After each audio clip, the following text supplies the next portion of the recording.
बेशक ये सब काम सूर्योदय के बाद ही करने पड़ते थे। अब खून पीने के बाद जब भी वह जागता तो वह तुरंत मानक प्रक्रिया पूरी करता था। वो अपने शरीर में मौजूद सारी जानकारी गिनकर दर्ज करता था। फिर वह कंप्यूटर के सामने बैठ गया और खून पीने की अवधि के दौरान किए गए अपने लक्षित प्रशिक्षण की जांच करने लगा। वह जानना चाहता था कि उसकी पढ़ने, याद रखने, सोचने और समझने की क्षमता में कितना सुधार हुआ है। आनुवंशिक उत्परिवर्तन पर एक नई किताब खोलकर 10 मिनट पढ़ने के बाद जगत मेहरा ने स्पष्ट रूप से महसूस किया कि उसकी पढ़ने की गति पहले की तुलना में कम से कम 1/3 बढ़ गई थी। इसके अलावा उसकी याद करने की गति भी तेज और आसान हो गई थी। हालांकि उन्हें एहसास हुआ कि जब तक वे पढ़ने पर ध्यान केंद्रित करते, उनकी मांसपेशियां अनजाने में तनावग्रस्त हो जाती थी। उनका शरीर मानो सतर्क और युद्ध की स्थिति में था। उनकी इंद्रियां भी पूरी क्षमता से काम कर रही थी। उनका मस्तिष्क लगभग अचेतन रूप से उनके आसपास की विभिन्न ध्वनियों और गंधों से जानकारी एकत्र कर रहा था। कुछ देर सोचने के बाद जगत मेहरा को इस स्थिति का कारण समझ में आ गया। ऐसा लगता है कि पढ़ने और याद करने की गति बढ़ाने के लिए उसने अपनी जांघ पर चाकू से वार कर दिया था, जिसका यही परिणाम था। वो अपने शरीर को ये निर्णय लेने के लिए बाध्य करने में विफल रहा कि खतरे और नुकसान से बचने के लिए उसे जल्दी से पढ़ना और याद करना आवश्यक है। वो अपने मस्तिष्क की चिंतन क्षमता के विकास को बढ़ावा देने में विफल रहा। इसके बजाय उसके शरीर ने यह निर्णय लिया कि जब तक वो गंभीरता से पढ़ रहा है, उस पर हमला हो सकता है और उसे नुकसान पहुंचाया जा सकता है। परिणाम स्वरूप उसका शरीर पढ़ते समय स्वतः ही सतर्क रहने के लिए विकसित हो गया। इससे जगत मेहरा असमंजस में पड़ गया कि वो हंसे या रोए, क्योंकि किडियन ने अब भूत शब्द को ब्लॉक कर दिया है। इसलिए पुस्तक का नाम वैम्पायर बनना कैसा होता है से बदलकर वैम्पायर बनना कैसा होता है कर दिया गया है, ताकि सभी के लिए खोजना आसान हो जाए। जगत मेहरा ने पूरी रात पढ़ाई की, लेकिन इस बार वह जीव विज्ञान और चिकित्सा के लिए अंग्रेजी सीख रहा था। उनकी अंग्रेजी बुरी नहीं थी। हालांकि उनका उच्चारण थोड़ा अटपटा था और सबटाइटल के बिना वे मूल फिल्म को पूरी तरह से समझ नहीं पाते थे। फिर भी वे विदेशी समाचार और कार्यक्रमों से संबंधित पाठ को बिना किसी समस्या के पढ़ सकते थे। लेकिन कुछ दिन पहले मनोचिकित्सा, नैदानिक चिकित्सा, व्यावहारिक मनोविज्ञान और जीव विज्ञान से संबंधित दर्जनों किताबें या पाठ्य पुस्तकें पढ़ने के बाद उन्होंने विदेशी वेबसाइटों पर भी संबंधित अंग्रेजी किताबें या दस्तावेज खोजना शुरू किया।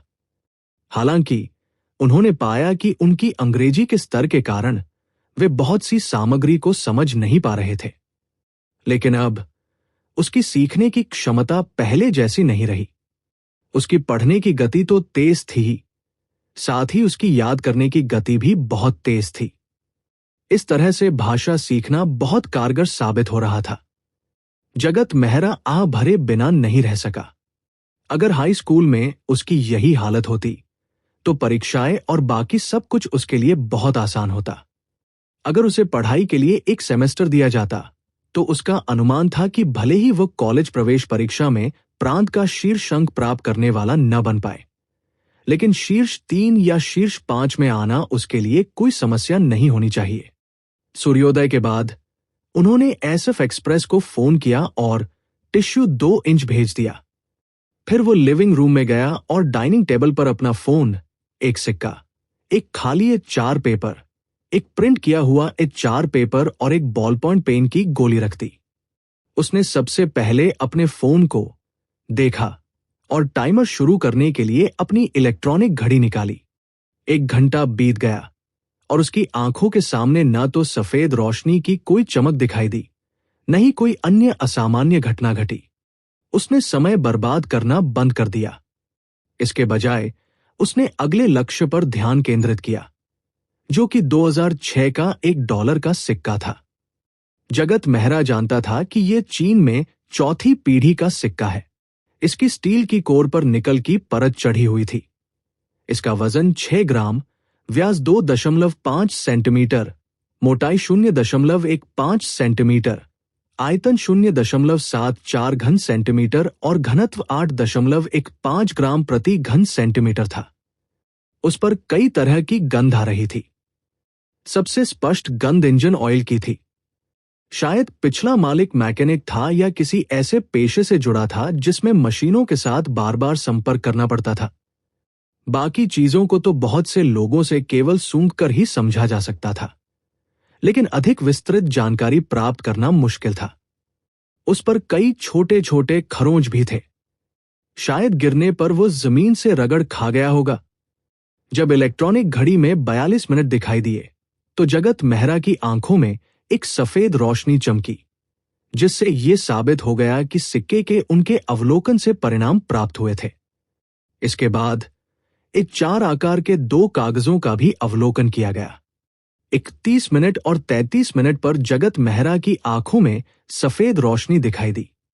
पहला कागज खाली था, जिसे A4 पेपर 1 कहा जाता है, जबकि दूसरा A4 पेपर 2 इंच था, जिस पर इंकजेट प्रिंटर से 192 शब्द छपे हुए थे। जहां तक टंगस्टन कार्बाइड से बने बॉल पेन की बात है, उसकी आंखों के सामने सफेद रोशनी प्रकट होने में केवल 27 मिनट लगे।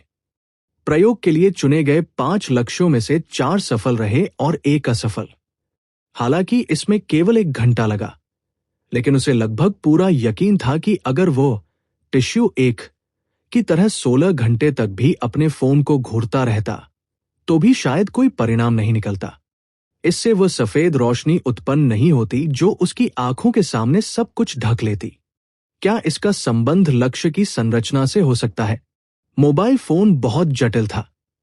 जब उसने पूरे मोबाइल फोन को अवलोकन के लिए लक्ष्य के रूप में इस्तेमाल किया तो मिनट दर मिनट स्तर पर बहुत अधिक जानकारी उपलब्ध थी। सफेद रोशनी का क्या अर्थ था, इस बारे में वो फिलहाल कोई सटीक अनुमान नहीं लगा पा रहा था।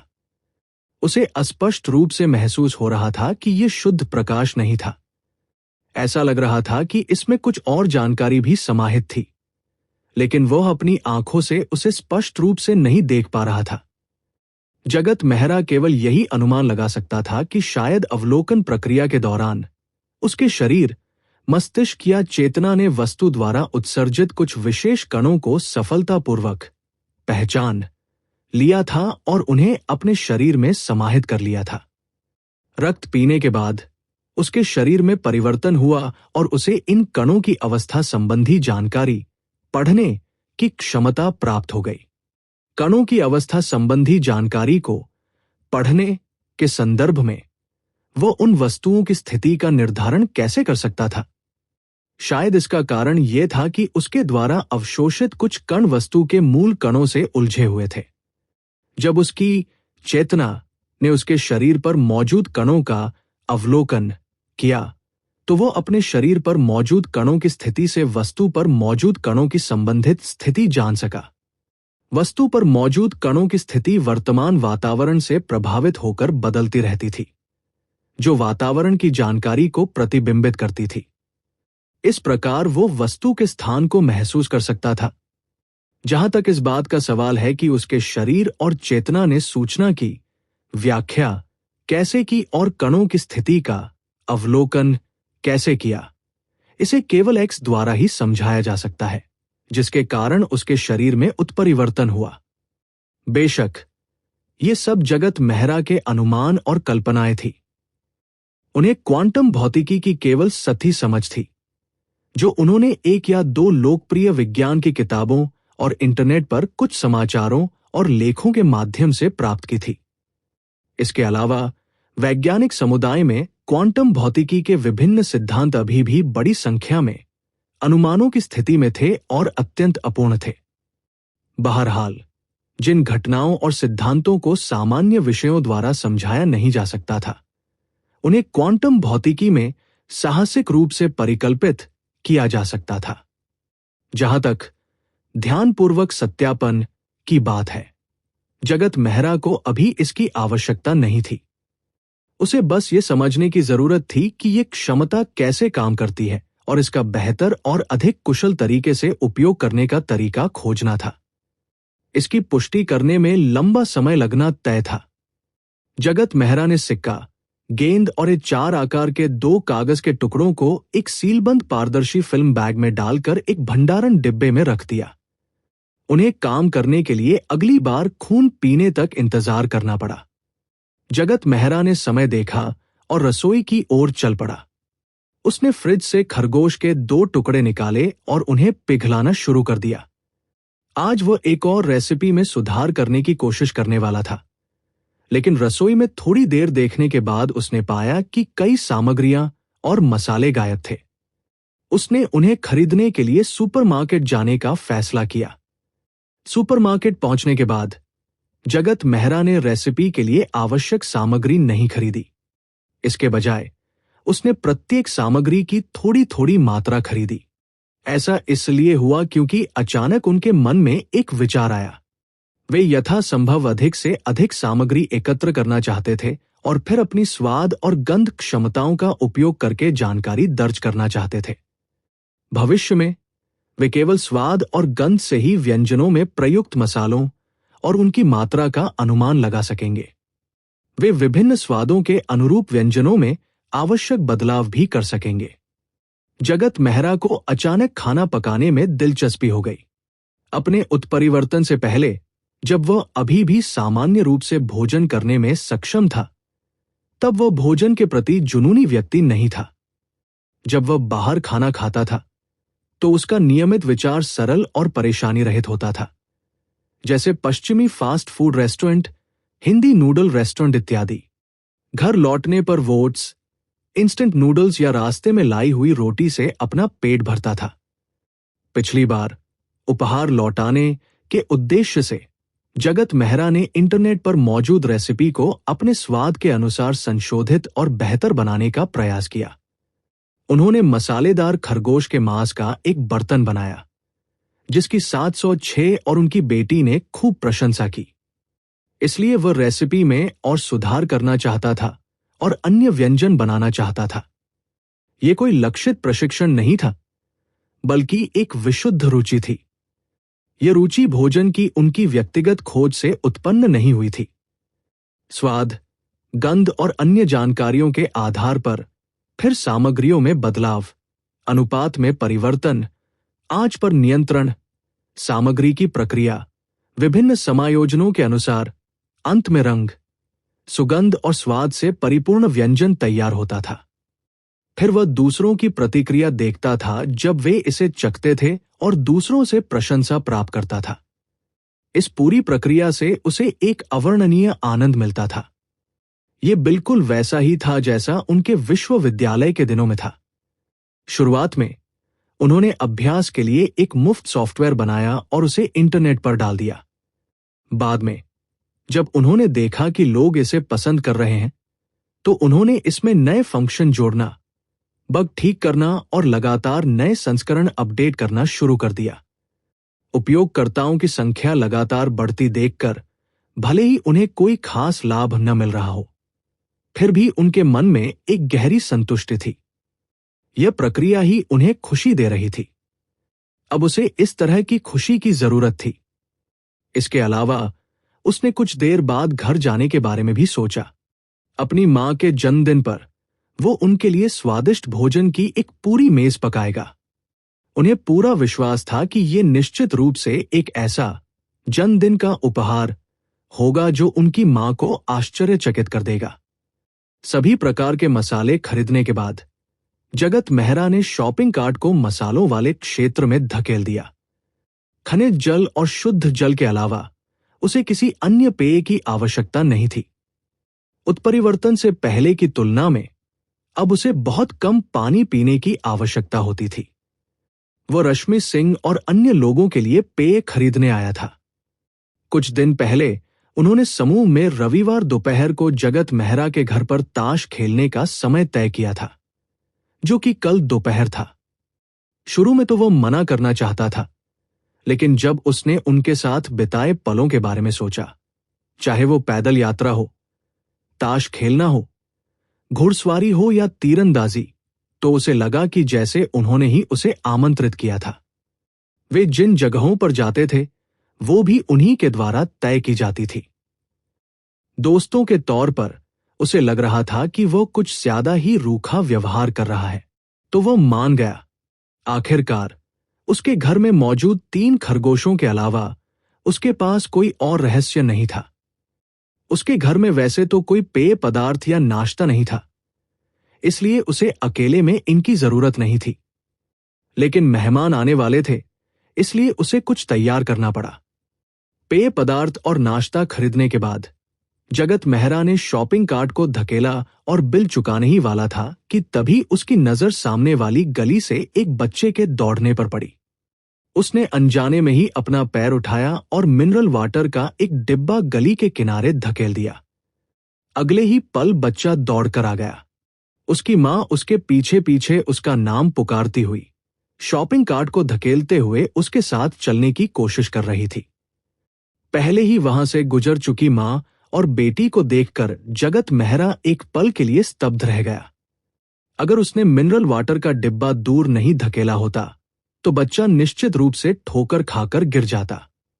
ये कोई बड़ी बात नहीं लग रही थी। अगर कोई और होता और किसी बच्चे को दौड़ते हुए देखता तो शायद वह भी अनजाने में रास्ते में आने वाली बाधाओं को हटा देता। लेकिन जगत मेहरा ने इस बारे में सोचा और महसूस किया कि उसे अभी जो जानकारी मिली है वो इससे कहीं अधिक है। जैसे ही उसने मिनरल वाटर का डिब्बा एक तरफ धकेला, उसे समझ आ गया कि बच्चा सुपरमार्केट में घुसते ही अपनी मां से रिमोट कंट्रोल्ड गाड़ी खरीदने की जिद कर रहा था। वादा मिलने के बाद वह सीधे खिलौनों वाले सेक्शन में चला गया और उसके रास्ते से साफ था कि वह अक्सर इस सुपरमार्केट में आता था और खिलौनों वाले सेक्शन की जगह जानता था। उसका ध्यान और दृष्टि खिलौनों वाले क्षेत्र पर केंद्रित थी, इसलिए उसने गलियारे में रखे मिनरल वाटर के अतिरिक्त डिब्बे पर ध्यान नहीं दिया। उसकी गति और दिशा को देखते हुए वह निश्चित रूप से ठोकर खाकर गिर जाता। ठोकर लगने के बाद वह बाईं ओर गिरता और गलियारे के बीच में बने विशेष छूट वाले सेक्शन से टकरा जाता। उस सेक्शन में रखी चीजें नीचे गिर जाती, लेकिन वहां कोई कांच की बोतलें या जार नहीं थे। उनसे उसे चोट तो नहीं लगती, लेकिन फिर भी काफी शोर होता। आसपास दुकानदारों समेत 24 लोग मौजूद थे। हो सकता है उन्होंने शोर सुना हो और उधर देखा हो, लेकिन जगत मेहरा के पीछे नाश्ता चुन रही लड़की ने शायद अपना सिर नहीं घुमाया होगा, क्योंकि उसने हेडसेट लगा रखा था और तेज रफ्तार वाला शोरगुल भरा कोरियाई गाना सुन रही थी। उसे इतना शोर सुनाई ही नहीं दिया होगा। हां, उस एक पल में जगत मेहरा का दिमाग इतनी सारी जानकारियों से भर गया था। दरअसल उसने खिलौना खरीदने की जल्दी में लगे उस शरारती बच्चे पर विशेष ध्यान नहीं दिया। सुपरमार्केट में प्रवेश करने के बाद उसके मस्तिष्क ने ये सारी जानकारी प्राप्त कर ली और विभिन्न संवेदी सूचनाओं को अनजाने में एकत्रित करके एक सरल निर्णय लिया। इसे एक अनुपयुक्त वर्णन के रूप में कहें तो ऐसा लग रहा था मानो मस्तिष्क को सेरेब्रम 1, सेरेब्रम 2, सेरेब्रम 3 और कई अन्य आभासी मशीनों में विभाजित किया गया हो। इनमें कोई मुख्य चेतना नहीं थी, लेकिन ये संवेदी अंगों के साथ मिलकर विभिन्न संवेदी सूचनाओं को एकत्रित कर सरल निर्णय ले सकती थी। मस्तिष्क एक शरारती बच्चे और उसकी मां के लिए जिम्मेदार था। मस्तिष्क 2 दुकान की सहायक और उसके बगल में बैठे ग्राहकों के लिए जिम्मेदार था। मस्तिष्क 3 के लिए जिम्मेदार था जब कोई घटना घटित होती थी या जब जगत मेहरा का ध्यान संबंधित जानकारी पर केंद्रित होता था, तो संबंधित विषय वस्तु और जानकारी तुरंत उसके लिए जुड़ जाती थी ताकि वह कोई निर्णय ले सके। यद्यपि अचेतन रूप से एकत्रित की जा सकने वाली जानकारी की मात्रा अभी भी सीमित थी और किए जा सकने वाले निर्णय भी बहुत सरल थे, फिर भी जगत मेहरा के लिए यह पहले से ही एक बहुत ही संतोषजनक सफलता थी। ये जानना जरूरी है कि जब से उसने जानबूझकर और सोच समझकर इस क्षेत्र में प्रशिक्षण लेना शुरू किया, तब से लेकर अब तक केवल 2 सप्ताह से थोड़ा अधिक समय यानी 2 बार खून पीने का दौर ही बीता है। निःसंदेह उनके सामने गंध और श्रवण शक्ति का लक्षित प्रशिक्षण, साथ ही बड़ी मात्रा में संवेदी जानकारी को संसाधित करने की क्षमता ने भी एक आवश्यक आधार तैयार किया था। ये कहा जा सकता है कि वर्तमान प्रभाव उनकी अपेक्षाओं से कहीं अधिक था और वे इससे काफी संतुष्ट थे। उसे कॉलेज के दिनों में देखी गई लिमिटलेस नाम की एक फिल्म याद आई। उस फिल्म में नायक ने एंजेट्टी नामक एक दवा ली थी, जिसके कारण उसके दिमाग पर अत्यधिक दबाव पड़ने लगा था। फिल्म के अंत में उन्होंने रॉबर्ट डी नीरो के साथ कुछ सेकंड बाद होने वाली एक कार दुर्घटना की भविष्यवाणी की। ट्रक 80 किलोमीटर प्रति घंटे की रफ्तार से चल रहा है और ड्राइवर मैसेज कर रहा है वो 18 फीट दूर खड़ी एक टैक्सी से टकरा जाएगा, क्योंकि सड़क के किनारे कोई टैक्सी को हाथ हिलाकर बुला रहा था। कुछ सेकंड बाद ही कार दुर्घटना हो गई और रॉबर्ट डी नीरो हक्का बक्का रह गए। फिर उन्होंने रॉबर्ट डी नीरो से कहा, मैं तुमसे 50 कदम तेज हूं, मैं तुम सबसे आगे हूं। अब जगत मेहरा को फिल्म के अधिकांश दृश्य स्पष्ट रूप से याद थे और उन्हें उन दृश्यों के संवाद भी याद थे। उनका मानना था कि अपने मस्तिष्क को और अधिक प्रशिक्षित करने से वे भविष्य में अपने द्वारा देखी, सुनी और अनुभव की गई हर चीज को स्पष्ट रूप से याद कर पाएंगे।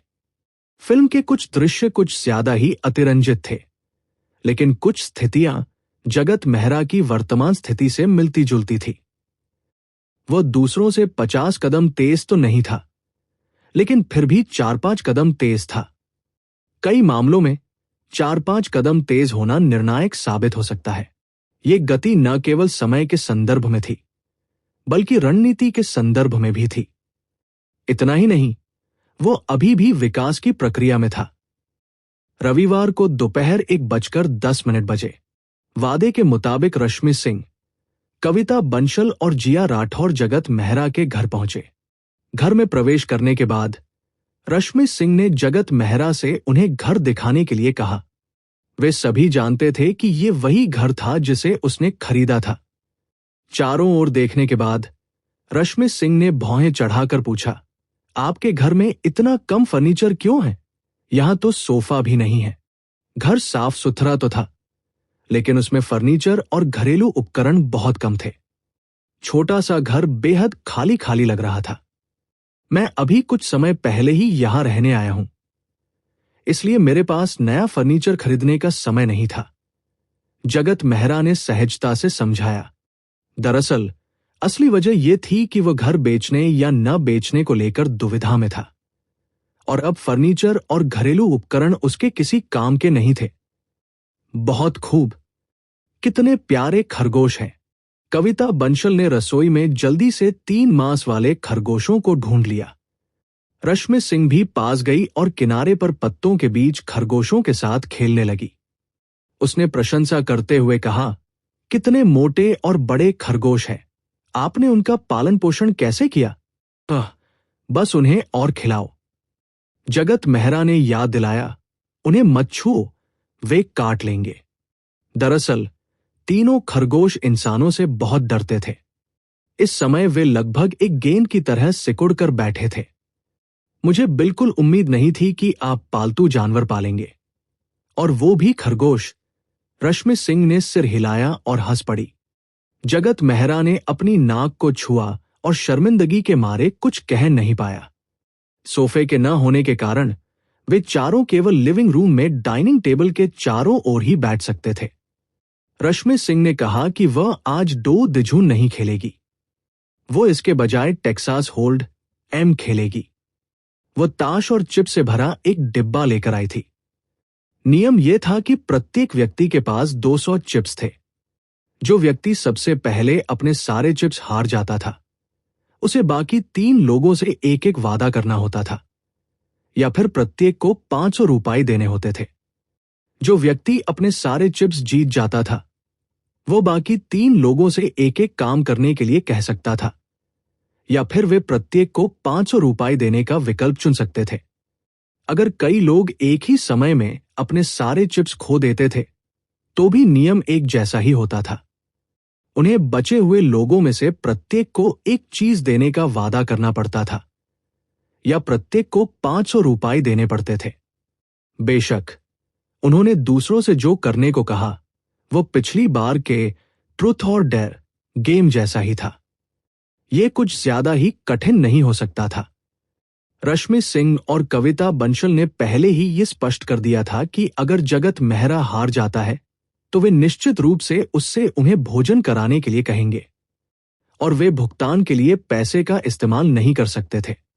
जगत मेहरा ने कहा कि इससे कोई फर्क नहीं पड़ता। अगर यह 2 दिझू होता तो कहना मुश्किल होता। अगर यह टेक्सास होल्ड एम होता तो उसके जीतने की संभावना अधिक होती। हारना तो लगभग नामुमकिन था। जब वे चिप्स बांट रहे थे तभी रश्मि सिंह को अचानक कुछ याद आया और उसने कहा, मानव तस्करों से हमने जिन 2 बच्चों को बचाया है उनका पारिवारिक इतिहास काफी मजबूत है। कविता बंसल ने सिर हिलाया। मेरे पिताजी ने बताया कि दोनों बच्चों के दादा पड़ोसी प्रांत में एक बड़े व्यवसायी हैं। उन्हें शुक्रवार को पड़ोसी प्रांत में आमंत्रित किया गया था और उन्होंने कहा कि सहयोग की संभावना है। रश्मि सिंह ने सिर हिलाया। मेरे चाचा ने यह भी बताया कि पड़ोसी प्रांत से एक नए ग्राहक ने हमारी कंपनी से संपर्क किया है। एक महत्वपूर्ण मामला है जिस पर चर्चा होनी है। हम लगभग पुष्टि कर सकते हैं कि वे बच्चों के परिवार ही हैं। जिया राठौर ने कहा, उन्होंने मुझे माफी मांगने के लिए फोन किया था। क्षमा मांगना? रश्मि सिंह हैरान थी। जगत मेहरा और कविता बंसल ने भी हैरानी से उसकी ओर देखा। जिया राठौर ने बेब्सी से कहा, ऐसा लगता है कि उन्हें ये गलतफहमी हो गई है कि मैं शहर के अस्पताल में नहीं रह सकती, इसलिए उन्होंने अपने संपर्कों का इस्तेमाल करके मुझे उस अस्पताल में ठहरा दिया जहां मैं अपनी इंटर्नशिप कर रही हूं। फिर उन्हें पता चला कि मैंने उनके संपर्कों का इस्तेमाल करके हरदेव प्रांत में तबादला कराया था, इसलिए मुझे हरदेव प्रांत में अपना तबादला कुछ समय के लिए स्थगित करना पड़ेगा। रश्मि सिंह, कविता बंसल और जगत मेहरा अपनी हंसी नहीं रोक पाए। उनकी गलतफहमी होना कोई आश्चर्य की बात नहीं थी। भला कौन सा नया ग्रेजुएट बड़े शहर या बड़े अस्पताल में नहीं रहना चाहेगा? ऐसा लगता है कि दोनों बच्चों के परिवार हमें मुआवजा देना चाहते हैं। नाना, हम जगत मेहरा और जिया राठौर की प्रसिद्धि का आनंद ले रहे हैं। असल में हमने कुछ नहीं किया, है ना? कविता बंसल हंस पड़ी। हाँ, क्या आपने ही पुलिस को फोन नहीं किया था? और तुम ही उनके पीछे गाड़ी चला रहे थे।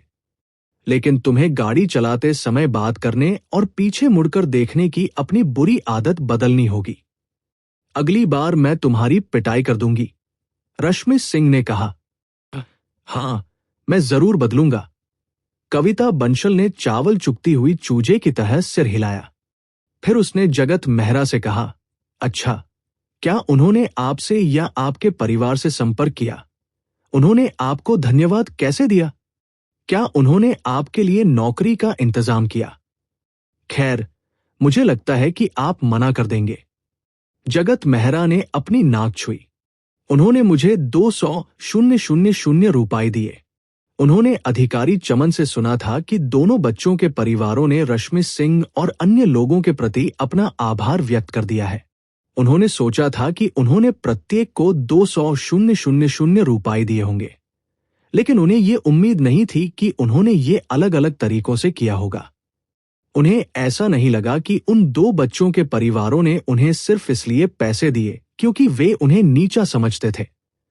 इसके विपरीत, इससे यह साबित हुआ कि परिवार वास्तव में जानता था कि चारों बच्चों को क्या चाहिए। उन्हें पैसे देकर धन्यवाद देना वाकई उचित था। तीनों महिलाओं में से किसी को भी यह रकम बहुत ज्यादा नहीं लगी। कविता बंसल ने अपने हाथ मलते हुए ताश के पत्ते बांटना शुरू किया। अब जब आपके हाथ में पैसे आ गए हैं तो मुझे आज तुमसे जीतना ही होगा। तुम्हारी हिम्मत कैसे हुई हमें लगातार 3 बड़े भोजन कराने की? पोकर के सभी प्रकार के खेल मूल रूप से संभावनाओं पर आधारित खेल थे और टेक्सास होल्ड एम भी इसका अपवाद नहीं था। हालांकि गणना की तुलना में जगत मेहरा का मानना था कि टेक्सास होल्ड एम में अन्य खिलाड़ियों के मनोविज्ञान को समझना अधिक महत्वपूर्ण है, इसलिए यह अपेक्षाकृत अधिक रणनीतिक है। खेल में तीनों प्रतिद्वंद्वियों की बात करें तो पिछली बार डॉ दिझू खेलते समय उन्होंने उनका परीक्षण कर लिया था। जिया राठौर के अलावा रश्मि सिंह और कविता बंसल के मनोविज्ञान और व्यवहार का अनुमान लगाना अपेक्षाकृत आसान था। कविता बंसल अधीर थी और रश्मि सिंह आज्ञाकारी थी। उसे उनके व्यक्तित्व और खेलने की शैली की बुनियादी समझ पहले से ही थी। वो उनकी धड़कन, सांस लेने की लय, शरीर की गंध में बदलाव और चेहरे के भावों में बदलाव से वास्तविक समय में उनके हाथों में मौजूद कार्डों की स्थिति का अंदाजा लगा सकता था। उदाहरण के लिए, यदि वे केवल सबसे नीचे वाला कार्ड देखकर और सार्वजनिक कार्ड न बांटे जाने पर अधिक उत्साहित और खुश थे, तो इसका मतलब था कि उनके पास एक बड़ा कार्ड या एक जोड़ी थी। यदि सार्वजनिक कार्ड बांटे जाने के बाद उनके मूड में उतार चढ़ाव बढ़ जाता, तो इसका मतलब था कि नीचे वाला कार्ड और सार्वजनिक कार्ड दोनों का अच्छा परिणाम निकला। उनके नीचे वाले कार्डों का पता लगाना आसान होता और फिर उनकी रणनीति निर्धारित की जा सकती थी। संयोगवश इस दौरान उन्होंने मनोविज्ञान की कई किताबें पढ़ी थी, इसलिए वे व्यावहारिक रूप से उनका उपयोग और प्रयोग कर सकते थे। उदाहरण के लिए, सूक्ष्म भावों पर बहुत सारी किताबें थी, जैसे कि facial action coding system FSS। हालांकि अगर कोई आम आदमी इन तरीकों को सीख भी लेता था, तो वास्तव में इन्हें लागू करना बहुत मुश्किल था। सफलता दर और सटीकता बहुत औसत थी और ये उतने कारगर नहीं थे जितना कि फिल्मों और टीवी सीरियलों में दिखाया जाता था। हालांकि जगत मेहरा अलग था। उसकी दृष्टि बहुत तीव्र थी और वो अन्य खिलाड़ियों के चेहरे के भावों में होने वाले सूक्ष्म परिवर्तनों को स्पष्ट रूप से देख सकता था। इसके अलावा उनके मस्तिष्क की स्मृति अत्यंत तीव्र थी और वे हर प्रकार की जानकारी को संसाधित करने में सक्षम थे। वे विभिन्न परिस्थितियों में लक्षित व्यक्ति के भावों को रिकॉर्ड और तुलना कर सकते थे और फिर उन्हें सारांशित करके निर्णय का आधार बना सकते थे। उदाहरण के लिए, अच्छे या बुरे कार्ड मिलने पर होने वाले सूक्ष्म बदलाव, झांसा देने पर होने वाले बदलाव, या जब उनके पास फोल्ड करने के अलावा कोई विकल्प न हो तब होने वाले बदलाव। वह इन अंतरों और विशेषताओं को पहचान सकता था।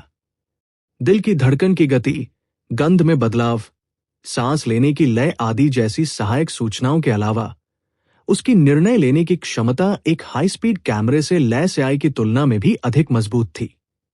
हालांकि जब उसने वास्तव में खेलना शुरू किया, तो जगत मेहरा को एहसास हुआ कि उसका सिद्धांत रश्मि सिंह और कविता बंसल पर बिल्कुल भी लागू नहीं हो सकता। ऐसा इसलिए था क्योंकि उन दोनों के बारे में अनुमान लगाना बहुत आसान था। उसे यह देखने की भी जरूरत नहीं थी कि वे क्या विकल्प चुनेंगी। अच्छा या बुरा कार्ड मिलने पर उनकी शारीरिक प्रतिक्रियाएं बहुत स्पष्ट थी। निर्णय लेने के लिए उसे उनके चेहरे के भाव देखने की भी आवश्यकता नहीं थी। इसलिए उनका मुख्य ध्यान जिया राठौर पर था। 2 स्नातकोत्तर डिग्रियों वाली ये शीर्ष छात्रा अपनी चचेरी बहन और रश्मि सिंह की तुलना में कहीं अधिक शांत स्वभाव की थी। चाहे उसे अच्छा कार्ड मिले या बुरा, उसकी धड़कन और गंध में बहुत कम बदलाव आते थे। उसकी भावनाएं काफी स्थिर थी और चेहरे के भाव लगभग एक जैसे ही थे। उसकी आंखें थोड़ी सिकुड़ी हुई थी और होठों के कोने हल्के से ऊपर उठे हुए थे। खेल की गति रश्मि सिंह और कविता बंसल की अपेक्षा से कहीं अधिक तेज थी, खासकर उन दोनों की। लगभग हर बार वे सबसे पहले 200 चिप्स हार जाती थी। वे केवल जगत मेहरा और जिया राठौर के बीच का खेल देख सकती थी। हालांकि नतीजा हर बार एक जैसा ही होता था। जगत मेहरा हमेशा जीतता था। रश्मि सिंह और कविता बंसल की तुलना में जिया राठौर के भावनात्मक परिवर्तनों को देखना अधिक कठिन था और उसके कार्ड की स्थिति का आकलन करना तो और भी मुश्किल था। हालांकि समय बीतने के साथ साथ जगत मेहरा, जिसकी याददाश्त और विश्लेषणात्मक क्षमता अब बेहद मजबूत हो गई थी, उसकी छोटी छोटी आदतों, हरकतों, भावों और छोटे छोटे बदलावों को समझने लगा। उसके निर्णय भी पहले से कहीं अधिक सटीक होते जा रहे थे। जब जिया राठौर के कार्ड बहुत अच्छे होते हैं और जीत की संभावना बहुत अधिक होती है, तो जगत मेहरा तुरंत अपने कार्ड फोल्ड कर देता था। जब उसे लगता था कि जिया राठौर झांसा दे रही है, तो वो उसे उसी के खेल में हरा देता और अपनी चिप्स बढ़ा लेता। जब उसके कार्ड अच्छे होते थे, तो वो उसे भ्रमित करने के लिए जाल बिछाता था। इसके अलावा हर बार खेल दोबारा शुरू होने के बाद शुरुआती कुछ मैचों में वो हमेशा तांग और यमन से ज्यादा चिप्स जीत लेता था। वह हमेशा जिया राठौर के साथ 1v1 गेम में ज्यादा चिप्स के साथ उतरता था। इसलिए पूरे दोपहर के खेल में अंत में तीनों लड़कियों के हाथ में मौजूद सभी चिप्स उसी ने जीते। सौभाग्य से जगत मेहरा का इरादा उन्हें परेशान करने का नहीं था। उसने बहुत ही सरल और आसान अनुरोध किए, जैसे सुअर की आवाज निकालना, एक दूसरे के सिर पर उंगली मारना, नाक पकड़ना और बच्चों के गीत गाना, लगातार 10 बार अजीबोगरीब चेहरे बनाना इत्यादि। 5:30 बजे तीनों लड़कियां, जो एक बार भी नहीं जीती थी, समय पर निकल गई। शुरू में उन्होंने सोचा था कि वे कम से कम एक बार तो जगत मेहरा को हरा देंगी और फिर उनसे खाने पर दावत देने का अनुरोध करेंगी, लेकिन उन्हें यह उम्मीद नहीं थी कि वे सचमुच एक बार भी नहीं जीत पाएंगी। इस बार न केवल रश्मि सिंह और कविता बंसल, बल्कि जिया राठौर भी थोड़ी अचंभित थी और उन्हें लगा कि यह सब कुछ थोड़ा अवास्तविक सा है। जगत मेहरा ने उन्हें लिफ्ट तक छोड़ने के बाद खुद भी घर लौट आया। हालांकि घर में प्रवेश करने से पहले वह रुक गया क्योंकि उसने मामा शर्मिला को, जो संयोगवश तीनों लड़कियों के साथ लिफ्ट से नीचे आ रही थी, उसका जिक्र करते हुए सुना। तुम लोग श्री जगत के दोस्त हो, है ना? मामा शर्मिला ने तीनों खूबसूरत लड़कियों की ओर देखते हुए मुस्कुराते हुए पूछा। रश्मि सिंह और बाकी 2 लड़कियों ने जगत मेहरा को इस गोलमटोल युवती का अभिवादन करते देखा और जान गई कि वो उसकी पड़ोसी है जो यूनिट 706 में रहती है। उन्होंने सिर हिलाकर कहा कि वे दोपहर में जगत मेहरा से ताश खेलने के लिए मिलेंगी। मामा शर्मिला फिर मुस्कुराई। श्री जगत के खाना बनाने के हुनर तो लाजवाब है। उनका दोस्त होना तो सौभाग्य की बात है ना? उसे पता चल गया था कि जगत मेहरा अभी भी कुंवारा है। लड़कियों का यहां खेलने आना बहुत कम होता था और वे सभी बहुत खूबसूरत थी। अवचेतन रूप से उसे लगा कि इनमें से किसी एक लड़की का जगत मेहरा के साथ रिश्ता बन सकता है। चीन में एक अच्छी पड़ोसी होने के नाते स्वाभाविक रूप से उसे उसके लिए कुछ अच्छी बातें कहनी चाहिए थी। जगत मेहरा के खाना पकाने के कौशल बहुत अच्छे हैं। कविता बंसल ने आंखें चौड़ी करके पूछा। थोड़ी देर रुककर उसने आगे कहा, हम उसे ज्यादा समय से नहीं जानते, इसलिए हम उसे अच्छी तरह से नहीं जानते। मामा शर्मिला ने जोर से सिर हिलाया। अच्छा, बहुत अच्छा। उन्होंने हमें 2 बार अपने घर के बने व्यंजन भेजे हैं और उनका स्वाद बहुत ही बढ़िया है। बाहर के रेस्तरां के व्यंजनों से तो ये कहीं बेहतर है। वे वाकई एक माहिर शेफ हैं। वे अक्सर खाना बनाते होंगे। मेरी बेटी और मुझे उनका खाना बहुत पसंद है। वो खरगोश का मांस बनाने में माहिर लगता है। मसालेदार खरगोश का मांस और धीमी आंच पर पकाया हुआ खरगोश का मांस बहुत स्वादिष्ट होता है। अगर मौका मिला तो मैं उससे आपके लिए खाना बनाने को जरूर कहूंगा। इसके साथ ही लिफ्ट पहली मंजिल पर पहुंच गई। मामा शर्मिला ने तीनों लड़कियों का अभिवादन किया और सबसे पहले बाहर निकल गई। रश्मि सिंह, कविता बंसल और जिया राठौर ने एक दूसरे की ओर देखा। खरगोश का मांस, उन सभी को जगत मेहरा की रसोई में देखे गए 3 बड़े और मोटे खरगोशों की याद आ गई। अपने घर के सामने खड़ा जगत मेहरा लिफ्ट में मामा शर्मिला, रश्मि सिंह और अन्य लोगों के बीच हो रही बातचीत को सुनकर समझ गया कि कुछ गड़बड़ है। कुछ ही सेकंड बाद नीचे मौजूद रश्मि सिंह ने फोन किया।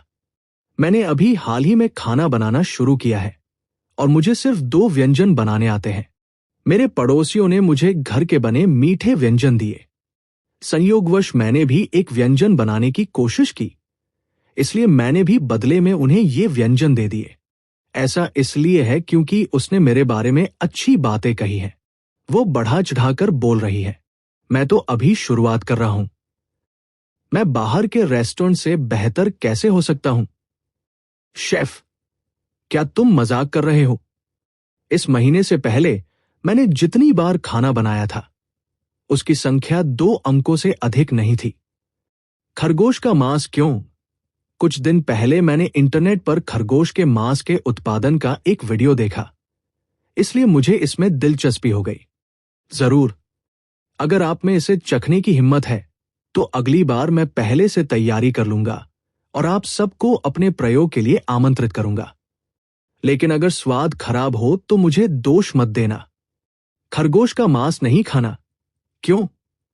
खरगोश का मांस बहुत स्वादिष्ट होता है और फिलहाल मुझे सिर्फ खरगोश का मांस बनाना ही आता है। ठीक है, अगली बार मैं गोमांस बनाने की कोशिश करूंगी। मैं आज रात नहीं आ सकता। मैंने कुछ भी तैयार नहीं किया है। इसके अलावा मुझे बाद में कुछ काम है। चलो बाद में मिलते हैं। मुझे पहले कुछ बीफ रेसिपी तैयार करनी है, उन्हें चखना है। फोन रखने के बाद जगत मेहरा घर लौट आया। दरअसल तर्कसंगत रूप से देखा जाए तो वो रश्मि सिंह, कविता बंसल और जिया राठौर को ऐसे दोस्त माना जा सकता है जो अक्सर एक दूसरे के साथ समय बिताते थे। चूंकि वह अपने पड़ोसियों के लिए खाना बना सकता था तो अपने दोस्तों के लिए खाना न बनाने का कोई कारण नहीं था, खासकर तब जब उन्होंने उससे सीधे तौर पर ऐसा करने के लिए कहा था। बेशक अगर वह सचमुच अनिच्छुक होता तो जगत मेहरा फिर भी जबरदस्ती इनकार कर देता। हालांकि खून पीने और होश में आने के बाद वो वास्तव में कुछ समय बाद अपने गृहनगर लौटने पर विचार कर रहा था। अगर वह अपने माता पिता के साथ रहता तो असामान्य खानपान जारी रखने पर यह बिल्कुल भी संभव नहीं होता। पहले जब उसके शरीर में अचानक परिवर्तन हुआ तो उसने जीवित रहने की समस्या पर अधिक ध्यान दिया। फिर उसने प्रशिक्षण, परिवर्तन को निर्देशित करने और अपनी विभिन्न क्षमताओं को बेहतर बनाने पर ध्यान केंद्रित किया। उसने दूसरों के साथ तालमेल बिठाने की समस्या के बारे में ज्यादा नहीं सोचा। चूंकि वह बेरोजगार था और अकेला रहता था, इसलिए कई समस्याओं से बचा जा सका। लेकिन अब चाहे वो पिशाच बन गया हो या कोई और अस्तित्व, ऐसा लगता है कि फिलहाल उसकी मृत्यु नहीं होगी। उसे भविष्य के कुछ मामलों पर विचार करना चाहिए। लोगों से बातचीत करने में 3 सबसे बड़ी समस्याएं थी। पहली, रक्त पीने की एक निश्चित अवधि थी। दूसरी, रक्त पीने के बाद लगभग 25 घंटे की नींद की आवश्यकता होती थी। तीसरी, पानी के अलावा सामान्य भोजन और पेय पदार्थ ग्रहण करना संभव नहीं होता था। पहली समस्या का समाधान तब तक हो सकता था जब तक उसे अपना निजी स्थान मिल जाता। रक्त पीने की प्रक्रिया बहुत कम समय लेती थी। वर्तमान आवृत्ति के अनुसार यह लगभग हर 6 दिन में एक बार होती थी। उसे बस इस बात का ध्यान रखना होता था कि रक्त पीते समय कोई उसे देख न ले। दूसरी समस्या काम या गेमिंग से जुड़ी हो सकती है। उत्परिवर्तन से पहले भी विश्वविद्यालय की छुट्टियों के दौरान वो कभी कभी लगातार 15 से 16 घंटे सोता था, क्योंकि वह पूरी रात गेम खेलता या प्रोग्रामिंग करता रहता था। यदि उन्हें पहले से सूचित कर दिया जाता तो भले ही वे अपने माता पिता के घर पर सोते, उन्हें परेशान नहीं किया जाता। तीसरी समस्या से बचना अधिक कठिन था। जब भी हम रिश्तेदारों, दोस्तों या परिवार के सदस्यों से मिलते थे तो साथ में खाना खाने की समस्या से बचना हमेशा मुश्किल होता था। 1-2 बार तो वह इससे बचने के लिए बहाने ढूंढ सकता था, लेकिन लंबे समय के बाद अगर वह दूसरों के साथ बातचीत करना पूरी तरह से बंद नहीं करता तो समस्याएं उत्पन्न होने लगती। लेकिन चाहे वह कितना भी अकेला क्यों न हो, वो अपने माता पिता को नहीं छोड़ सकता था। उसके लिए अपने माता पिता के साथ नियमित संपर्क न रखना असंभव था और उनके साथ भोजन न करना भी असंभव था। बेशक उसे यह भी लगा कि अगर वह अपने माता पिता को अपने साथ हुई सारी घटना बता देगा तो वे निश्चित रूप से इसे गुप्त रखेंगे, इसे छुपाने में उसकी मदद करेंगे और उसके लिए हर संभव प्रयास करेंगे। उसके माता पिता ऐसे लोग थे जिन पर वह पूरी तरह भरोसा कर सकता था, लेकिन वह यह भी जानता था कि अगर उसने ऐसा किया तो वे निश्चित रूप से हर समय उसके बारे में चिंतित रहेंगे। उसके माता पिता 30 वर्षों से उसके लिए कड़ी मेहनत कर रहे थे और उसकी चिंता करते आ रहे थे। उसे उम्मीद थी कि बुढ़ापे में वे अधिक निश्चिंत हो सकेंगे और उन्हें इस बात की चिंता नहीं करनी पड़ेगी कि उनका बेटा राक्षस बन जाएगा या अचानक मर जाएगा। खाने के बाद उल्टी को कैसे रोका जाए, इस बारे में जगत मेहरा के पास पहले से ही एक सामान्य प्रशिक्षण दिशा थी। पहले उसने ये भी सोचा था कि क्या वो लक्षित प्रशिक्षण का उपयोग करके भोजन कर सकता है और फिर उसे थूकने से बचने की पूरी कोशिश कर सकता है। इस तरह रक्त पीने के बाद होने वाले उत्परिवर्तन के दौरान उसका पेट इस तरह विकसित हो जाएगा कि वह खाए गए भोजन को बिना थूके लंबे समय तक पेट में रख सके। लेकिन कोशिश करने के बाद उन्हें एहसास हुआ कि वे ऐसा नहीं कर सकते। उल्टी की प्रक्रिया में पेट का लगातार संकुचन, कार्डिया का खुलना, पेट की मांसपेशियों का संकुचन और पेट के दबाव में वृद्धि शामिल होती है, जिससे पेट की सामग्री तेजी से और हिंसक रूप से ग्रासनली और मुंह के माध्यम से पेट से बाहर निकल जाती है। ज्यादातर लोगों को, चाहे अधिक शराब पीने से हो, मोशन सिकनेस हो या किसी अन्य बीमारी से, उल्टी से पहले जी मिचलाने जैसा महसूस होता है। फिर उन्हें डायफ्राम और पेट की मांसपेशियों में तेज संकुचन महसूस होता है और उन्हें उल्टी करने की तीव्र इच्छा होती है। इस समय वे मतली को सहन करने के तरीके सोच सकते हैं या इसे कम करने के लिए अन्य तरीकों का उपयोग कर सकते हैं। लेकिन जब उल्टी वास्तव में शुरू हुई तो उसे रोकने या दबाने का कोई तरीका नहीं था। जगत मेहरा के लिए खाना खाने के बाद मतली से उल्टी तक की प्रक्रिया बहुत तेजी से होती थी। उल्टी के दौरान वो इसे जबरदस्ती नियंत्रित करने में असमर्थ था। जबरदस्ती विरोध करने का नतीजा ज्यादा से ज्यादा यही होता था कि वह अपना मुंह कसकर बंद कर लेता था और खाना मुंह से बाहर निकलने के बाद उसे दोबारा बाहर नहीं निकलने देता था। लेकिन इस तरह का व्यवहार बहुत स्पष्ट था। एक ही मेज पर खाना खाते समय दूसरों के लिए इसे अनदेखा करना असंभव था। हालांकि विशाल उल्लू के घोंसले की खोजबीन करने के बाद जगत मेहरा को एक ऐसा तरीका मिला जिससे खून पीने के बाद आने वाली नींद को दबाया जा सकता था। वह तरीका था पत्थर निगलना।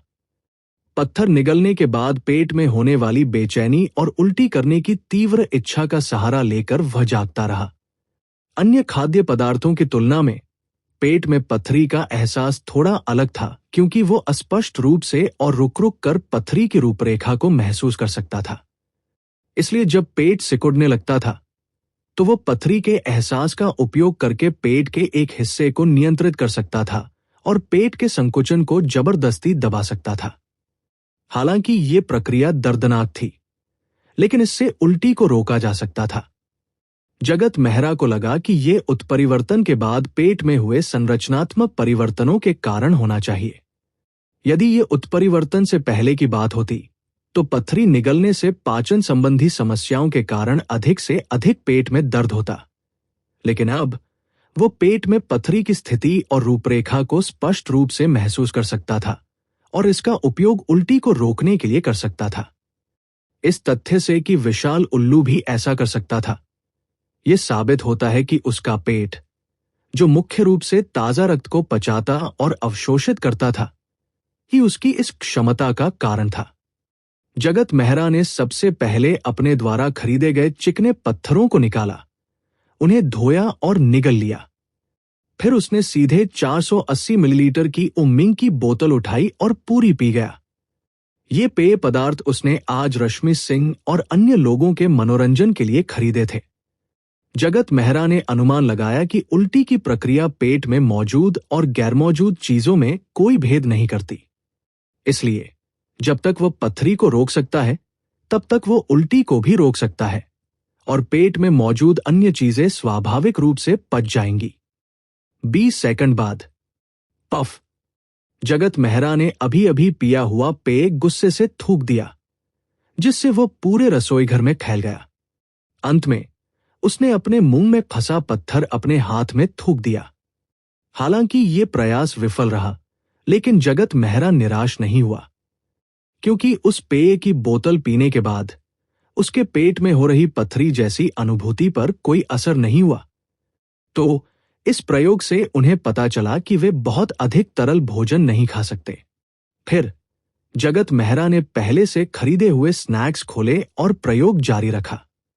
जब जगत मेहरा खाने के बाद उल्टी रोकने का तरीका ढूंढ रही थी, तब कविता बंसल ने रश्मि सिंह और जिया राठौर को पार्किंग स्थल से बाहर निकाल दिया। क्या आपको नहीं लगता कि जगत मेहरा का व्यक्तित्व थोड़ा ज्यादा ही अटपटा है? वो जाहिर तौर पर खाना बनाना जानता है और अपने पड़ोसी को विदा भी कर सकता है, लेकिन उसने किसी भी हालत में हमारे साथ खाना खाने से इनकार कर दिया। अगर इस बार हम उसके पड़ोसी से नहीं मिले होते तो पता नहीं हमें ये खाना खाने में कितना समय लग जाता। कविता बंसल ने कुछ नाराजगी से कहा। पहले चाहे स्कूल हो, कंपनी हो या कोई और जगह, हर तरह के लड़के उन्हें खाना खिलाना चाहते थे, लेकिन वे ऐसा नहीं कर पाते थे। लेकिन जब बात जगत मेहरा की आती थी, तो चाहे वो रश्मि सिंह हो या वो खुद, सबको अस्वीकार कर दिया जाता था। ऐसा लगता था मानो उनके साथ खाना खाना भी कोई मुसीबत हो। ऐसा नहीं था कि वे जगत मेहरा के साथ खाना खाना चाहते थे, लेकिन जगत मेहरा जितना ज्यादा मना करता गया, उनकी जिज्ञासा उतनी ही बढ़ती गई। वे देखना चाहते थे कि अगर वे उसके साथ खाना खाए तो क्या होगा और वह इतना विरोध क्यों कर रहा है। आज यहां आने से पहले ही उन तीनों ने इस बात पर सहमति जताई थी कि जगत मेहरा के खिलाफ चाहे जो भी जीते, वे उससे खाने पर दावत देने का अनुरोध करेंगे। हालांकि उन्हें यह उम्मीद नहीं थी कि दोपहर भर उनमें से कोई भी उसके खिलाफ जीत हासिल नहीं कर पाएगा। शायद इसलिए क्योंकि वो पहले हमें नहीं जानता था। रश्मि सिंह ने अभी अभी जगत मेहरा के साथ हुई फोन कॉल को याद करते हुए कहा। कविता बंसल ने नाक सिकोड़ते हुए कहा, बकवास, उसे यहां आए हुए ज्यादा समय नहीं हुआ था। वो अपने पड़ोसी से कितना परिचित हो सकता था? मुझे तो ऐसा लगता है वो जानबूझकर नखरे दिखा रहा है। सुंडेरे। रश्मि सिंह अपनी हंसी नहीं रोक पाई। गर्व की बात तो बिल्कुल नहीं। आपने गलत विशेषण का प्रयोग किया है। कविता बंसल ने आगे कहा, जब मैंने उसके घर पर पाले जा रहे खरगोशों को देखा तो मुझे लगा कि उसके जैसा गंजा और सख्त मिजाज आदमी भी खरगोश जैसे प्यारे पालतू जानवर पालना पसंद करता है। शायद उसके सख्त बाहरी रूप के नीचे एक कोमल हृदय छिपा हो। किसने सोचा होगा कि वो वास्तव में खाने के लिए खरगोश पाल रहा है। अपनी सहेली के गुस्से वाले चेहरे को देखकर रश्मि सिंह इतनी जोर से हंसी कि उसके पेट में दर्द होने लगा। पिछली सीट पर बैठी जिया राठौर ने बीच में कहा, वे तीनों तो शुरू से ही मांस के लिए पाले जाने वाले खरगोश थे। क्यों न अगली बार हम जगत मेहरा को मसालेदार खरगोश का मांस बनाने की कोशिश करने दें। रश्मि सिंह ने कहा, मैंने लिफ्ट में उसके पड़ोसी को ये कहते सुना कि इसका स्वाद वाकई बहुत अच्छा है। मुझे नहीं लगता कि वह जगत मेहरा के लिए सिर्फ शेख ही बघा रहा है। हाँ हाँ हाँ, मुझे ये चाहिए। कविता बंसल ने कहा, अगर तुम मुझे पीट पीट कर मार भी डालोगे तो भी मैं इसे नहीं खाऊंगी। देखिए, शायद यही कारण है कि जगत मेहरा हमारे साथ खाना खाने को तैयार नहीं है। तुम मुझे दोष दे रहे हो। क्या ये उसकी सिर्फ खरगोश का मांस खाने की आदत हो सकती है? रश्मि सिंह मुस्कुराई और बोली, पिछली बार जब मैं तुम्हारे साथ तुम्हारे छठे परदादा से मिलने गांव गई थी, तो तुम्हारी परदादी ने एक गिनी फाउल पकड़ा और उसे मारकर हमें खिलाया था। क्या तुमने भी उसे बड़े चाव से नहीं खाया था? ये एक मुर्गी है। रश्मि सिंह हंसते हुए बोली, क्या फर्क है? क्या इसलिए कि खरगोश मुर्गियों से ज्यादा प्यारे होते हैं? क्या आप मुर्गियों या खरगोश के मांस के साथ भेदभाव कर रहे हैं? मैं तुमसे जीत नहीं सकता। वैसे भी मैं इसे नहीं खाऊंगा। कविता बंसल ने कहा। फिर पीछे की सीट पर बैठी जिया राठौर से पूछा, जिया, एक मनोचिकित्सक के रूप में आपके दृष्टिकोण से जगत मेहरा हमारे साथ खाना क्यों नहीं खाना चाहता? मैं मनोचिकित्सक नहीं हूं, जिया राठौर ने जवाब दिया। फिर कुछ देर सोचा और सिर हिलाया। मुझे समझ नहीं आ रहा है। जिया राठौर, क्या तुम टेक्सास होल्ड एम खेलने में अच्छे नहीं थे? आज आप एक भी मैच क्यों नहीं जीत पा रहे हैं? रश्मि सिंह ने उत्सुकता से पूछा। वे कई लोगों के साथ टेक्सास होल्ड एम खेला करते थे और जिया राठौर हमेशा सबसे ज्यादा जीतता था। इसलिए उन्होंने डो दिझू खेलने के बजाय खास तौर पर टेक्सास होल्ड एम लाया था। लेकिन आज वे जगत मेहरा के खिलाफ एक भी गेम नहीं जीत सके, जिससे उन्हें थोड़ा अजीब सा महसूस हुआ। जिया राठौर भी थोड़ी असमंजस में थी। पता नहीं क्यों, लेकिन वो हमेशा मेरी योजना का अनुमान लगा लेता है। वो एक पल रुकी और बोली, अगली बार मुझे उसके साथ आमने सामने का खेल खेलने दो। यह सुनकर कविता बंसल और रश्मि सिंह दोनों एक साथ अवाक रह गई। क्या यह स्पष्ट नहीं था कि वे दोनों मिलकर उसे नीचे की ओर खींच रहे थे? लेकिन इस बारे में सोचने पर यह बात सच लगती थी। जब वे चारों खेलते थे तो शुरुआती कुछ खेलों में उनमें से दो सबसे पहले अपने सारे चिप्स हार जाते थे और जगत मेहरा हमेशा उनसे ज्यादा जीतता था। इसलिए वह जिया राठौर के साथ एक एक मुकाबले में फायदे में रहता था। कविता बंसल ने बुदबुदाते हुए कहा, जगत मेहरा के साथ ताश खेलना बहुत असहज है। मुझे हमेशा ऐसा लगता है कि उसे हर बार पता होता है कि मेरे हाथ में कौन से पत्ते हैं। रश्मि सिंह ने भी सिर हिलाया। हाँ, जब भी मैं उसे धोखा देने की कोशिश करती हूं, वो सब समझ जाता है। जब भी मुझे कोई अच्छा दाव मिलता है, वो मुझे फोन नहीं करता। ये बहुत परेशान करने वाला है, मानो उसे मेरे सारे दाव पहले से पता हों। कविता बंसल ने ये सोचने से खुद को नहीं रोका, क्या उसने हमारे कार्डों को गुप्त रूप से रिकॉर्ड करने के लिए घर पर कैमरा लगाया होगा? वो पहले तो ये कहना चाहती थी कि क्या उसने कार्डों पर कोई निशान बनाया था या नहीं, लेकिन फिर उसे याद आया कि कार्ड वहां लाने वाले भी वही लोग थे। तुम बहुत ज्यादा सोच रहे हो। उसका लिविंग रूम इतना खाली है, वो कैमरा कहाँ छिपा सकता है? अगर कैमरा लगा भी हो तो भी जब हम अपने कार्ड देखते हैं तो उसे एक हाथ से ढक लेते हैं जब तक कि कैमरा हम पर ही न लगा हो। रश्मि सिंह ने सोच समझ कर कहा, शायद वह टेक्सास होल्ड एम खेलने में माहिर हो। क्या वे नहीं कहते कि जो लोग गणित में अच्छे होते हैं वे टेक्सास होल्ड एम में भी अच्छे होते हैं? क्या जिया राठौर ने पिछली बार नहीं कहा था कि उसे ताश के पत्ते याद रखने में महारत हासिल है? कविता बंसल ने उत्साह से कहा, क्या आप कह रहे हैं कि यह फिल्मों की तरह है, जहां वो हमें ताश के पत्तों को फेंटते हुए देखकर ही बता सकता है कि कौन सा पत्ता किस क्रम में है? रश्मि सिंह थोड़ी अनिश्चित थी। इसे इतना बढ़ा चढ़ाकर नहीं बताना चाहिए। जिया राठौर ने सिर हिलाया। यह सिर्फ कार्ड याद रखने की बात नहीं है। रात के खाने के दौरान तीनों महिलाओं का विषय अभी भी जगत मेहरा ही था। एक पल वे इस बात पर चर्चा कर रही थी कि क्या उसके पास कोई विशेष धोखाधड़ी की तकनीक है। अगले ही पल वे इस बात पर चर्चा कर रही थी कि अगली बार जीतने के लिए उन्हें कौन से खेल खेलने चाहिए। और फिर अगले ही पल वे इस बात का अनुमान लगा रही थी कि जगत मेहरा के व्यंजन स्वादिष्ट हैं या नहीं। कविता बंसल ने तो यहां तक सुझाव दिया कि अगली बार वे जगत मेहरा के साथ हवाई जहाज शतरंज खेले। रात के खाने के बाद जिया राठौर रात बिताने के लिए रश्मि सिंह के घर नहीं गई। इसके बजाय उसने अपनी चचेरी बहन से उसे उसके घर वापस छोड़ने के लिए कहा। जिया राठौर भी स्थानीय निवासी थी। वह 400 वर्ग मीटर से अधिक के एक ऊंचे डुप्लेक्स हवेली में रहती थी और अंदर की सजावट विलासिता का एहसास कराती थी। हालांकि वह अपने माता पिता के साथ रहती थी, लेकिन उसके माता पिता बचपन से ही अपने अपने करियर में व्यस्त रहते थे। वे हमेशा हवाई यात्रा करते रहते थे और घर पर बहुत कम समय बिताते थे। जब वह छोटी थी तो उसकी देखभाल के लिए एक समर्पित व्यक्ति था। हालांकि माध्यमिक विद्यालय से ही वह लगभग अकेली रह गई थी। ज्यादा से ज्यादा उसे कभी कभार अपनी चचेरी बहन यमन जैनेर के साथ खेलने के लिए मजबूर होना पड़ता था।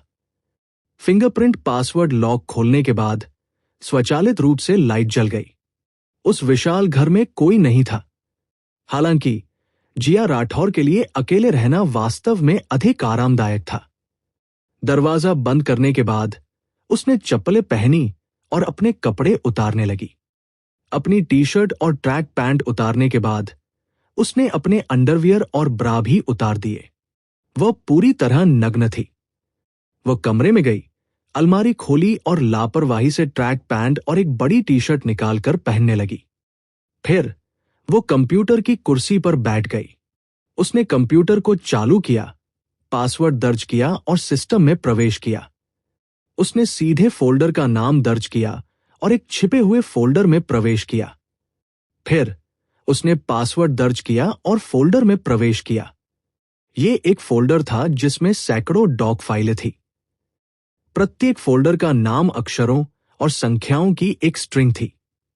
जिया राठौर ने पहली फाइल पर क्लिक किया। सामने एक प्रोफाइल पेज खुला। ऊपरी बाएं कोने में एक फोटो थी, लेकिन यह स्पष्ट था कि इसे अन्य फोटो से लिया गया था। वह एक गंजा आदमी था जिसने चश्मा पहन रखा था। तस्वीर में दिख रहा व्यक्ति असल में जगत मेहरा ही था। यह तस्वीर तब ली गई थी जब वे चारों एक साथ तीरंदाजी करने गए थे। अपने तीरंदाजी उपकरण लाने के बाद उन्होंने तीरंदाजी प्रशिक्षक से अपनी एक ग्रुप फोटो लेने का अनुरोध किया। दस्तावेजों को वर्गीकृत किया गया और उनमें जगत मेहरा के बारे में सभी प्रकार की विस्तृत जानकारी दर्ज की गई। यहां तक कि उसने व्हाट्सएप पर जगत मेहरा से मिलने या बातचीत करने के बाद जो जानकारी का अनुमान लगाया था, उसका भी रिकॉर्ड मौजूद था। जगत मेहरा का पिछला अनुमान सही निकला। जिस रात वे रश्मि सिंह के घर पर ताश खेल रहे थे, जिया राठौर ने उसे उस अजनबी के रूप में पहचान लिया जिससे वो कॉफी शॉप में कई बार मिल चुकी थी। हालांकि यह स्पष्ट था कि यह दस्तावेज रश्मि सिंह के घर पर हुए खेल के बाद बनाया गया था। हालांकि कॉफी शॉप से संबंधित सामग्री पहले ही तैयार कर ली गई थी, लेकिन इसे खेल के बाद रखा गया था। जिया राठौर ने दस्तावेज के पीछे स्क्रॉल किया और एक नए सेल में तारीख अंकित की, 2,0991। नीचे दिए गए सेल में सामग्री दर्ज करें और संबंधित सेल में प्रश्न विश्लेषण संलग्न करें। एक पिछली बार जब उसने फाइट द लैंडलॉर्ड खेला था, उसकी तुलना में प्रतिद्वंद्वी के तुरुप के पत्तों और विचारों को समझने की उसकी क्षमता में काफी सुधार हुआ था। 1 से 1 पिछले मैच की तुलना में अब वह मेरे रश्मि सिंह और कविता बंसल के बारे में अधिक जानता था, इसलिए उसके लिए निर्णय लेना आसान हो गया था। 1 से 2 क्या आप टेक्सास होल्ड एम में 2 डिजू से बेहतर हैं? 1 से 3 मैं आजकल मनोविज्ञान से संबंधित बहुत सारी किताबें पढ़ रहा हूं, और क्या उनका उपयोग पोकर टेबल पर किया जा रहा है? 1 से 4 में धोखाधड़ी का कोई अज्ञात तरीका इस्तेमाल किया गया था। 2 ये स्पष्ट था कि वह पिछली बार से अधिक जीतना चाहता था, लेकिन वह मेज पर बहुत शांत था। अच्छे या बुरे कार्ड मिलने पर भी उसके व्यवहार में लगभग कोई बदलाव नहीं आया। 2-1 क्योंकि वह जानता था कि चाहे उसके पास अच्छे पत्ते हों या बुरे, उसके पास पूरा खेल जीतने का कोई ना कोई तरीका होगा, इसलिए उसे परवाह नहीं थी। 2 से 2 उसे पता था कि मैं उसे देख रहा हूं, इसलिए उसने जानबूझकर अपनी भावनाओं को दबा लिया ताकि मैं उसे समझ न सकूं। 3 उसे खाना बनाना आता था और उसने अपने पड़ोसी को व्यंजन भेजे। पड़ोसी के हाव भाव से ऐसा लग रहा था कि उसे दोनों व्यंजन वाकई स्वादिष्ट लगे। उसके चरित्र के बारे में उसके पिछले आकलन के आधार पर उसे अपने खाना पकाने पर एक निश्चित स्तर का आत्मविश्वास होना चाहिए। यही कारण था कि उसने इसे दूसरों को चखने के लिए दिया। 3 से 1 क्या वो अपने पड़ोसियों के साथ अपने संबंधों को सुधारने की कोशिश कर रहा था? 3 से 2 मसालेदार खरगोश का मांस और धीमी आंच पर पकाया हुआ खरगोश का मांस, ये दोनों व्यंजन उसे पसंद नहीं आ रहे थे। उसने इन दोनों व्यंजनों को बनाने का चुनाव क्यों किया? 3 से 3 खरगोश का मांस ही क्यों, अन्य आम मांस क्यों नहीं? 4 रसोई में बहुत सारे मसाले थे, लेकिन उनका इस्तेमाल बहुत कम होता था। रसोई के बर्तन और खाने पीने की चीजें भी बहुत थी। यहां तक कि चावल पकाने की मशीन या प्रेशर कुकर भी नहीं था। उसके पास जो कुछ बर्तन थे वे भी बिल्कुल नए थे। यह स्पष्ट था कि उसने उन्हें यहां आने के बाद ही खरीदा था। जब उसने कहा कि उसने अभी अभी खाना बनाना सीखना शुरू किया है, तो शायद वो झूठ नहीं बोल रहा था। 4 से 1 खाना बनाना सीखने का उनका क्या कारण था? रसोई में मांस के लिए पाले जाने वाले 3 खरगोश थे। 5 से 1 उसने प्रोसेस्ड खरगोश का मांस क्यों नहीं खरीदा? वो घर पर खरगोश क्यों पालना चाहता था? 6 दस्तावेज पूरा करने के बाद जिया राठौर ने कुछ देर तक अपने द्वारा सूचीबद्ध प्रश्नों को देखा। फिर उसने तस्वीरों से भरा एक और फोल्डर खोला और उसमें मौजूद तस्वीरों पर क्लिक किया। जैसे जैसे वह एक एक करके तस्वीरों को देखता गया, उसे पता चला कि वे इंस्टाग्राम या व्हाट्सएप मोमेंट्स पर मौजूद विस्तृत सामग्री के स्क्रीनशॉट थे। उन सभी पोस्टों में एक सामान्य विशेषता ये थी कि वे या तो जगत मेहरा द्वारा पोस्ट की गई थी या अन्य लोगों द्वारा जगत मेहरा से संबंधित पोस्ट थी। जगत मेहरा का इंस्टाग्राम उपनाम स्वर्ग और पृथ्वी सम्राट था। उनके स्थान, आयु या स्नातक विश्वविद्यालय के बारे में कोई जानकारी नहीं थी। केवल 1+1 10 इंच लिखा हुआ था। जिया राठौर को ये स्वर्ग और पृथ्वी सम्राट 2012 में प्रदीप भाटी के इंस्टाग्राम के माध्यम से मिला, जब उसने अपने रूममेट्स की स्कूल यूनिफॉर्म पहने हुए एक तस्वीर पोस्ट की थी। वहीं से उसे जगत मेहरा का इंस्टाग्राम मिला। जगत मेहरा के इंस्टाग्राम पर आखिरी अपडेट 2012 में आया था।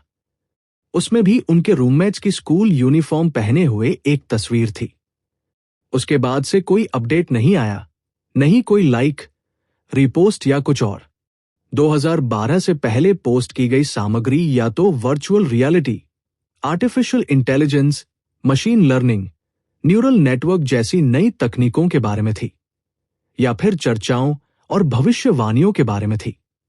आईटी पेशेवरों को पसंद आने वाले कई चुटकुले भी थे, जैसे कीबोर्ड नहीं मिला, जारी रखने के लिए कृपया F1 दबाएं। एक प्रोग्रामर ने कसाई की दुकान से 1 किलोग्राम मांस खरीदा। घर पर उसका वजन करने के बाद वो नाखुश होकर कसाई की दुकान पर वापस भागा और मालिक से कहा कि 24 ग्राम कम है। ऑब्जेक्ट ओरिएंटेड तरीकों का उपयोग करके अमीर कैसे बने? उत्तर, वंशानुक्रम। उन्होंने इंटरनेट उपयोगकर्ताओं के साथ विभिन्न क्षेत्रों के बारे में भी चर्चा की, जिनके बारे में उन्हें बिल्कुल भी जानकारी नहीं थी।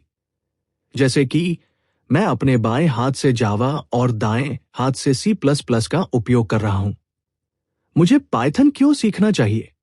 जैसे कि लाइव गेम फीफा से 100 गुना ज्यादा मजेदार है, इत्यादि। इसमें कोई संदेह नहीं था कि ये सामग्री मूल रूप से जगत मेहरा का तब का प्रतिनिधित्व करती थी जब वह विश्वविद्यालय में थे। जिया राठौर को लगा कि वह पहले जितना आत्मविश्वासी था, उतना पहले भी था। हालांकि वो एक नवजात बछड़े की तरह था जो बाघों से नहीं डरता था। ये जगत मेहरा के उस चरित्र से बिल्कुल अलग था जिसका उसने अब तक विश्लेषण और व्याख्या की थी। उन व्हाट्सएप मोमेंट्स के अधिकांश स्क्रीनशॉट जगत मेहरा के थे और उनमें से एक छोटा हिस्सा प्रदीप भाटी का था। जगत मेहरा व्हाट्सएप मोमेंट्स पर ज्यादा पोस्ट नहीं करते थे। उनमें से ज्यादातर भविष्योन्मुखी तकनीकी लेखों, संबंधित उद्योग समाचारों या कंपनी की गतिविधियों जैसे वार्षिक बैठकों, टीम निर्माण आदि के दौरान ली गई तस्वीरों को रीपोस्ट करते थे। उनमें कोई निजी सामग्री नहीं होती थी और उनमें से कुछ पोस्ट केवल कुछ ही लोगों द्वारा देखी जाती थी। व्हाट्सएप मोमेंट्स पर स्थिति को देखते हुए जगत मेहरा 2014 और 2015 में उद्योग से संबंधित लेखों को दोबारा पोस्ट करते समय अक्सर कुछ टिप्पणियां और राय जोड़ते थे। हालांकि बाद के वर्षों में उन्होंने ऐसा बिल्कुल नहीं किया। व्हाट्सएप मोमेंट्स पर उनके व्यक्तिगत विचारों को व्यक्त करने वाले कोई शब्द नहीं थे। जिया राठौर के आकलन के अनुसार काम के बाद जगत मेहरा के चेहरे के हाव भाव लगभग घिस चुके थे। ऐसा प्रतीत होता था कि उनमें अपने विचार व्यक्त करने की ऊर्जा और इच्छा शक्ति नहीं बची थी। हालांकि ऐसा चरित्र उस व्यक्ति से थोड़ा अलग था जिससे वो हाल ही में संपर्क में थी। ये अंतर वे बदलाव होने चाहिए जो उनकी नौकरी छूटने के बाद हुए। जिया राठौर ने स्क्रीन पर 3 तस्वीरें अगल-बगल दिखाई। बाएं ओर कुछ दिन पहले तीरंदाजी हॉल जाते हुए उन चारों की एक ग्रुप फोटो थी। बीच में पिछले साल जगत मेहरा की पिछली कंपनी की वार्षिक बैठक में ली गई एक ग्रुप फोटो थी। दाईं ओर जगत मेहरा, प्रदीप भाटी और अन्य विश्वविद्यालय के रूममेट्स की बैचलर यूनिफॉर्म पहने हुए एक ग्रुप फोटो थी। उसने तस्वीरों में जगत मेहरा के हिस्से को जूम करके बीच में देखा और फिर उनकी तुलना की। विश्वविद्यालय में जगत मेहरा की आंखों में कुछ हद तक घमंडी और आलसीपन झलकता था। उसके अंदर एक ऐसा घमंड था जो कहता था, मुझे पता है मैं सही हूं, लेकिन मुझे दूसरों से बहस करने की परवाह नहीं है। पिछले साल जगत मेहरा की आंखों में थकावट और अनमनापन झलक रहा था। उसके चेहरे पर इतनी बेचैनी थी मानो वो कह रहा हो, मैं यहां अपना समय क्यों बर्बाद कर रहा हूं। कुछ दिन पहले जगत मेहरा की आंखों में एक शांत भाव था, मानो वह किसी गुप्त योजना पर काम कर रहा हो। साथ ही वो कैमरे की ओर ऐसे देख रहा था जैसे तस्वीरों के बाहर खुद को देख रहा हो। विश्वविद्यालय से पढ़ाई पूरी करने के 6-7 साल बाद नौकरी पर लौटना स्वाभाविक था। वास्तविकता और आदर्श के बीच का अंतर, गृह ऋण और काम का दबाव निश्चित रूप से जगत मेहरा के चरित्र पर कुछ प्रभाव डालता। लेकिन नौकरी छूटने के बाद जगत मेहरा का क्या हुआ? क्या इसका कारण यह था कि उसने काम के भारी बोझ को छोड़ दिया था और उसे ये एहसास होने लगा था कि उसके स्वभाव और मानसिक स्थिति में बदलाव आ गया है? ऐसा ही प्रतीत होता था। हालांकि जिया राठौर ने जांच की और पाया कि जगत मेहरा की पिछली कंपनी इसी साल जुलाई में बंद हो गई थी। वह भी जुलाई में ही बेरोजगार हो गया था। जगत मेहरा की मौजूदा शारीरिक बनावट और पिछले साल की वार्षिक बैठक की तस्वीर के आधार पर यह असंभव था कि उन्होंने नौकरी छूटने के बाद व्यायाम शुरू किया हो। उन्होंने कम से कम 6 महीने तक लगातार और गहन व्यायाम किया होगा। इससे उनकी खानपान की आदतों में इतनी सावधानी और सतर्कता का कारण समझ में आता है। केवल खानपान की योजना बनाने और साथ ही शरीर को प्रशिक्षित करने से ही इतने कम समय में उनके शरीर में इतना बड़ा बदलाव संभव हो सकता था। दूसरे शब्दों में, जगत मेहरा के जीवन में निर्णायक मोड़ तब नहीं आना चाहिए था जब उसने अपनी नौकरी खो दी, बल्कि उससे पहले आना चाहिए था। और यह समय उसकी कंपनी की वार्षिक बैठक के कुछ ही समय बाद का होना चाहिए था। जब वह सोच रही थी, तभी उसके फोन में कंपन हुई। जिया राठौर ने फोन पर नजर डाली तो पाया कि यह जगत मेहरा का व्हाट्सएप संदेश था। आपको कौन सा स्वाद पसंद है? मीठा, मसालेदार, नमकीन, खट्टा? मुझे अपने 3 पसंदीदा व्यंजन बताइए। जिया राठौर थोड़ी हैरान रह गई। उसे समझ नहीं आया कि जगत मेहरा ने यह सवाल क्यों पूछा, लेकिन फिर उसे याद आया कि रश्मि सिंह ने आज उससे खाने का अनुरोध किया था। तो क्या वो उनकी पसंद जानने की कोशिश कर रहा था? क्या वो इतना सतर्क था?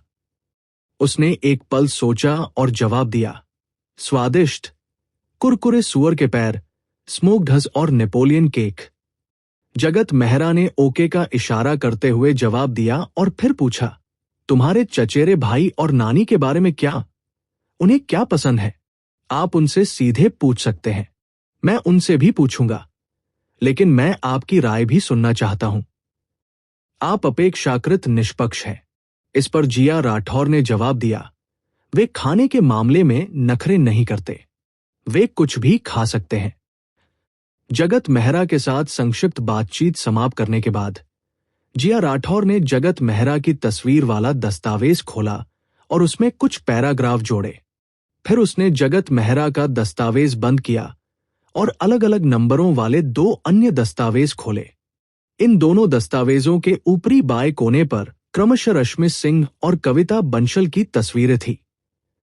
हालांकि इस बार उसने जगत मेहरा के दस्तावेज में जितना लिखा था उतना नहीं लिखा। उसने प्रत्येक दस्तावेज में 10 से भी कम शब्द जोड़े। उसका फोन फिर से वाइब्रेट हुआ और कॉलर आईडी पर मॉम दिखाई दिया। फोन उठाते ही जिया राठौर ने अपनी मां को नमस्कार किया और फिर उन्हें बताया कि आज वो अपनी चचेरी बहन के साथ ताश खेलने के लिए एक दोस्त के घर गई थी। रात को उसने क्या खाया और कुछ ऐसी ही छोटी मोटी बातें। उसका लहजा शांत था, न तो वो खुश थी और न ही बेचैन। ऐसा लग रहा था मानो वो बिना किसी भावना के बस अपने अनुभव को बयान कर रही हो। अंत में फोन रखने से पहले जिया राठौर ने कहा, चिंता मत करो, मैं ठीक हूं। क्या तुम भूल गए कि मैं अब डॉक्टर हूं? अच्छा, आपको और पापा को डॉक्टर ली से फोन पर बात कर लेनी चाहिए थी।